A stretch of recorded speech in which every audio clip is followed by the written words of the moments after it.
Hi guys, welcome back to my channel. For today's video, I'm going to be doing another book review and reading wrap-up kind of video. So I figured now that we are in September, it is the perfect time to recap the end of summer. And specifically today, we are going to be chatting about the books that I read in July as well as August. So I read 9 books in the last 2 months, which is actually on the higher side for me. I usually average like 3 books a month, but this month I got so into an amazing series that we are going to talk about, and I flew through those 5 books and then a couple of other books as well. Definitely stay tuned if you guys are interested, and if you want to hear my reviews and my ratings on books before I even post these videos, definitely make sure to follow me on Goodreads and add me as a friend on Goodreads if you want to keep up with my reading journey. Overall, I really hope that you guys enjoy seeing this video, and if you want to hear about the 9 books that I read in July and August, make sure to keep on watching. Starting off, unfortunately, on a little bit of a low note with Confess by Colleen Hoover. This was the first book that I read in July, and this was a huge disappointment. I feel like I even said in my last TBR video that I feel like I need Colleen Hoover to redeem herself, and unfortunately she still hasn't with this one. This is the second book in a row by Colleen Hoover that I haven't been completely wowed by. The last one that I read was Reminders of Him. Honestly, this one is even lower on the scale for me. I rated this 3 stars on my Goodreads. I would say maybe it's closer to like a 2.5. I almost did not finish this book. It just didn't spark any feelings. When I read books, I love to feel things. I love all the feels, all of the emotions, and this book kind of just left me not feeling much. I am currently reading Layla by Colleen Hoover on my Kindle, which I've heard really good things about, and so far it is pretty good. So I'm hoping that one will be a little bit better. And this one says, Auburn Reed has lost everything important to her. In her fight to rebuild her shattered life, she has her goals in sight and there is no room for mistakes. But when she walks into a Dallas art studio in search for a job, she doesn't expect to find a deep attraction to the enigmatic artist who works there, Owen Gentry. For once, Auburn takes a chance and puts her heart in control, only to discover that Owen is keeping a major secret from coming out. To save their relationship, all Owen needs to do is confess, but in this case, the confession could be much more destructive than the actual sin. One thing that I always have to give to Miss Coho right here is the uniqueness of her books, just the story about the art gallery and the concept of the art gallery, which if you have read this book, you will know. I think it was such an interesting concept, and I really liked the parts of the book that focused on the actual art gallery in this book, but other than that, I really didn't like the relationship between the 2 main characters. The male main character gave me like a little bit of an ick, honestly. Definitely my lowest rated Colleen Hoover book that I read, and this is not one that I would run to read. I don't feel like you're missing anything unless you're determined to get through all of Colleen Hoover's books, then that's understandable. Next book I've been so excited to share with you guys because I think this is my #1 book of the year, and that is Things We Never Got Over by Lucy Score. I read this on my Kindle, on Kindle Unlimited. I have been such a Kindle girly, you guys. I absolutely love reading on my Kindle. I have the newest edition of the Kindle Paperwhite, but this book, easily my top book of the year, maybe my favorite book that I read ever. Easily a 5 out of 5 stars for me. Everything about this book was just incredible. I loved the grumpy sunshine dynamic, the spiciness in this book. It was definitely there. I just felt so connected to these characters. The cover art ended up making so much sense, which I just love when that happens. Just to read the synopsis for you guys, it says, bearded bad boy Barber Knox prefers to live his life the way he takes his coffee, alone, unless you count his basset hound Waylon. Knox doesn't tolerate drama even when it comes in the form of a stranded runaway bride.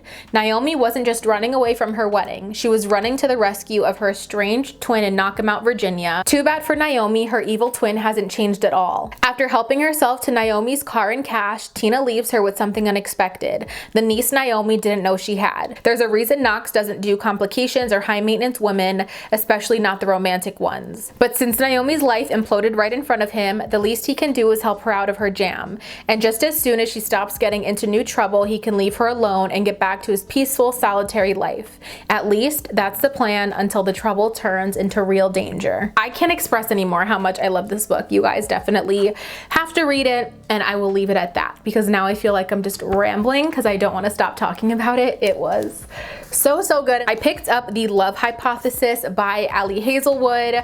I really did enjoy this book. I gave this 4 stars. It was a very cute, light read.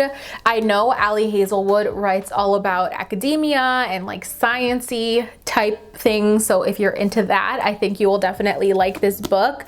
But this is a fake dating trope between 2 scientists. This is one of the books that I do wish that I read on my Kindle. I don't even know if it's available on Kindle, honestly, but I felt myself having to put this down and keep Googling words because she was very heavy on like the scientific wording and the academia words that I was just not familiar with at all. So that kind of lowered my rating of this a little bit. I felt like I had to keep putting it down and Googling certain words, but overall it was a really cute, light read. Funny, I found myself laughing a couple times out loud about this book as well. For the synopsis, this said, when a fake relationship between scientists meets the irresistible force of attraction, it throws one woman's carefully calculated theories on love into chaos. As a third-year PhD candidate, Olive Smith doesn't believe in lasting romantic relationships, but her best friend does, and that's what got her into this situation.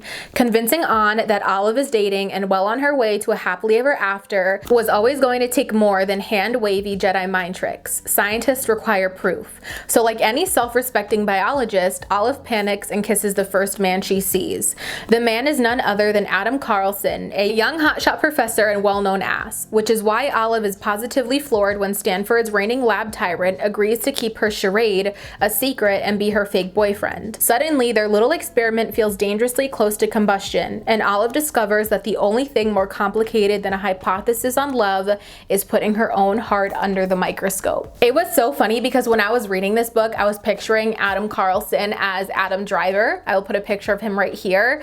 And I was kind of reading, and I think that the book or the whole concept of this book or the characters started as like a Star Wars fan fiction of Kylo and Rey, I believe her name is. Don't yell at me, I'm not like a huge Star Wars fan. And she named him Adam as well, which I felt like was a really cool move, that it was just like a direct comparison in that way. I definitely do think I would pick up another Ali Hazelwood book. This was my first by Ali Hazelwood. I know that she just released another. I would totally be interested in picking that up for another like fun read like this. Next, I'm so excited to talk about this series because I branched out a little bit. I heard so many good things about this series. I mentioned it in my recent TBR video. I mentioned in that video that it was my goal to read the first book of this series by the end of September, and I read all 5 just in like 2 weeks in August. So that is the Mind F series by St. Abby. I won't say the full thing just to keep it a little bit more friendly here on my channel. These books were so good, you guys. I absolutely devoured them. The author classifies these as stabby romances, which I thought was really funny. I'd never heard of that kind of genre. I would say to me the best way to describe these books in this series is Criminal Minds, like BAU profiling meets Dexter, and they had a baby with some spicy romance involved. That would have created this series, and it was absolutely incredible. The story of this was just so unique. It was just so good. Every single one of these books delivered for me. They were all 5 stars, and I wish there was more, but I do really like how this ended as well. You guys will have to let me know if you have read this series. I mentioned it in my last TBR list video, but when I was looking for Kindle Unlimited recommendations, this series was recommended over and over again, and for good reason. This was so worth it. Like I said, I absolutely devoured it. I won't read the synopsis of every single one of these books because, like I said, they all kind of follow the same story, but basically the gist is a female criminal and she falls in love with an FBI agent who is investigating her case. It was definitely, like I said, a little bit of a different genre for me, kind of branching away from that like fiction contemporary romance. This definitely was more on the dark side. It was graphic, it was descriptive, so definitely read up on this to make sure it is something for you before you start reading. I felt like I went through so many emotions with this book because you know what the female main character is doing, and it's very, very descriptive. You know it's wrong, like they're wrongful acts, but then at the same time, you're just rooting for her so hard. The books were relatively short. I think the shortest one was like 96 pages or like 97 pages, and the longest one was about 150 pages maybe, but definitely all short reads, and I felt like I read these relatively quickly. The author of this book, which is St. Abby, was actually a pen name for C.M. Owens. I know she did that because I think under C.M. Owens, she writes more young adult fiction, and then her St. Abby pen name, oh my god, wait, I just put it together that says Stabby romance, St. Abby. My mind is blown. That was so genius, but that is how she differentiated the genres that she worked on. But I did find out that she unfortunately did pass away in 2021, so that left me feeling really sad, but I am so glad that she gave us this amazing series. Her work was really, really incredible, and I actually want to look into what she wrote under her other pen names because this series was just really, really great. I definitely would read this again. The last book that I just finished up in the month of August leading into September is My Killer Vacation by Tessa Bailey. This was also on my TBR list, so I checked another one off my list from that video. I was really looking forward to reading this. You guys know I loved It Happened One Summer and loved even more Hook, Line, and Sinker by Tessa Bailey. I thought that this was good, but it honestly did disappoint me just a little bit. I didn't think it was as good as those other two books that I read by Tessa Bailey. I gave this about 3.5 stars, maybe 4 stars. I feel like I'm still processing this. I just finished it a couple of days ago and I have a ton of mixed feelings. This is classified as an all-new spicy murder mystery, but I felt like this was extremely heavy on the spice, which I know Tessa Bailey is kind of known for, but I felt like it was almost too much at times where I was like, ugh, like again, like rolling my eyes at it. And it was really light on the murder mystery aspect of it. I really wish they touched more on that part, but it was still good. It was still a really nice read. I still enjoyed it. I just wish it was a little bit different and had more, like I said, murder mystery element to it. And I already did read the full synopsis in my last TBR video, so if you guys want to hear more about it, definitely check that out. But it is a first person point of view. We get the point of views from both the female main character and the male main character, and it is about a second grade teacher, Taylor, and she goes on vacation in Cape Cod with her brother Jude, and in their rental home they do find a corpse. A bounty hunter does come to help solve the case, and she is a true crime junkie, so she's trying to help him, and it's definitely like that grumpy and sunshine and insta love kind of vibe, I guess you could say. If you guys want to hear more about it, I will have all the books that I talked about today linked down below, as well as my last TBR video where I went into a little bit more detail. All right, you guys, so that is going to complete this video. Those are the 9 books that I read throughout the month of July and August, the 3 physical books and then the 6 books on my Kindle.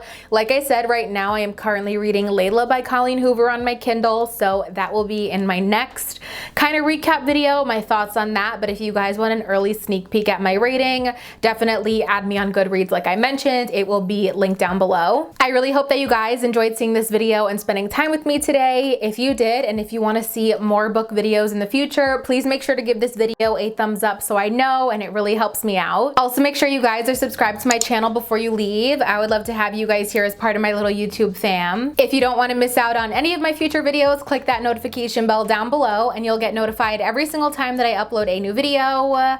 As always, thank you guys so much for watching, and of course, I will see you in my next one. Bye guys.